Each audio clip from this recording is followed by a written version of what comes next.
Okay, guys, so as a review, first, we're going to do a couple, maybe a little more complex multi-step single inequalities before we get into our compound. So you're going to start with these review ones. So as we've talked about before, we're going to solve these like basic equations. We do want to remember, and I'm going to turn this B into an X just because of my handwriting. We do want to remember the golden rule of inequalities, which states if you divide or multiply by a negative, that you have to flip the sign. So divide or multiply by a negative. So the first thing we're going to do is look at each side and see if we can clean up. This side's fine by itself. So we're going to look to the left, and we have that 3x and then a negative 3x as well. But in this case was 3b. So these guys are going to actually cancel out, because if I have 3 and then I lose 3, then I have none. So at that rate, I have 2 is greater than or equal to negative 5. That is a true statement, and since that is a true statement, the solution to this inequality is all real numbers, which could be written like this, or all real numbers. But the idea would be that the whole number line is fair game. Everything works. So positive and negatives, all of them in both directions are going to work. All right, so number 2, I'm going to rewrite it again down below so we can put our line of great divide and keep everything super neat and organized. So we're going to look at the right-hand side where that negative 20 is. It's perfectly fine by itself. Is there anything we can clean up on the left side? We do have those two like terms.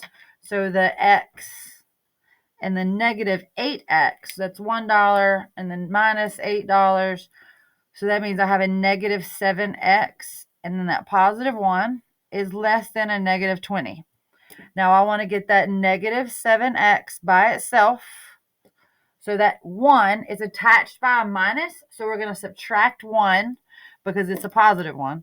So we're trying to make this into 0. So minus 1 from both sides. Be careful that negative 7x is still there. Negative 20 and negative 1 give me a negative 21. And now I'm going to divide by a negative 7. I'm going to divide by a negative 7. Ding, ding, ding, ding, ding. Pay attention, because this is going to be your golden rule of inequalities, where you are dividing by a negative. So since we divided by a negative, we have to flip our sign. So x is going to be greater than negative 21 divided by negative 7 is 3. Negative and a negative give me a positive 3. So x is greater than 3. This does not have an equal to underneath it, so we're going to go up to 3, and we're going to do an open circle.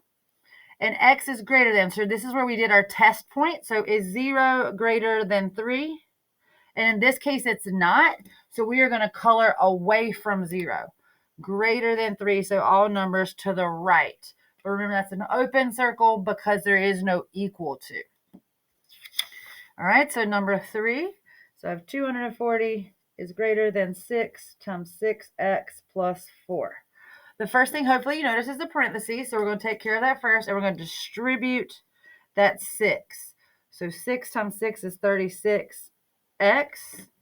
Distribute the 6 again to the 4. Remember, draw your arrow, write your number. Draw your arrow, write your number. Otherwise, your arrows aren't going to keep you organized. So 6 times 4 is going to be 24. Now I'm going to have my line of great divide to make sure I know each side, and see if I can combine any like terms or clean up. At this moment, it looks perfect. It's as clean as it's going to get. So I'm going to box in my x, or my variable, decide what I need to move first. That is a positive 24. The inverse of addition is subtraction. So we're going to subtract 24 from both sides. Just going to get positive 36x on this side. And then it's going to give me a 216 on that side, positive, because I had 240 and I spent 24. Now I'm going to divide by 36 because that's the inverse of multiplication. Divide by 36. So 216 divided by 36, and I just need my calculator real quick. Sorry, guys. And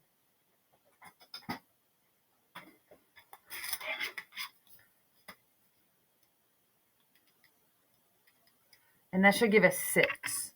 So x is less than 6, or reading left to right, 6 is greater than x. There's not an equal to, so we're going to do again another open circle at 6. We're going to do a test point.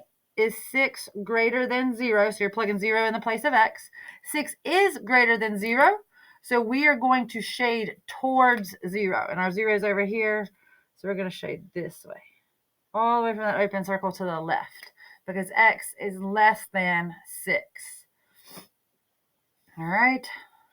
Number 4, 138 is greater than 3 minus 5. Again, I'm going to just change it to an x because of my handwriting.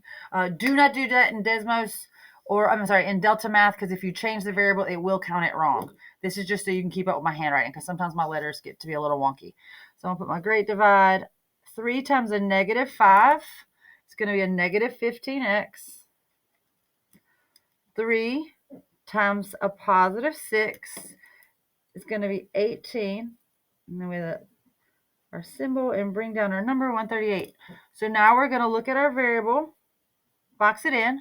What needs to move? Get away from that variable. So we're trying to clean up anything on the side of that variable. I need that 18 to go away. So I'm going to subtract 18 from both sides because it is positive and it's attached by addition. And that's going to give me a negative 15x still on this side. And then 138 minus 18 should give me 120 positive. I'm going to divide by negative 15. Oh boy, divide by what? What did I say? Negative 15. So you, again, highlight this guy, or ding, ding, ding. You should hear a bell. As soon as you say divide by negative, divide or multiply by negative is your golden rule. So 120 divided by a negative 15 is going to give us a negative 8.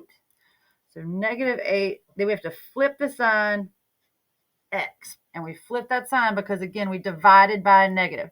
Because you divided, whoops, that's a D, by a negative.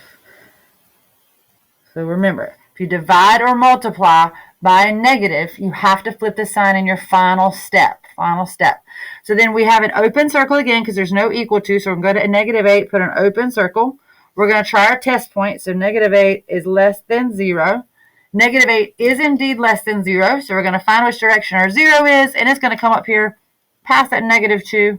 So we're going to shade towards our 0. All right, guys, those are 4 review multi-step inequality problems.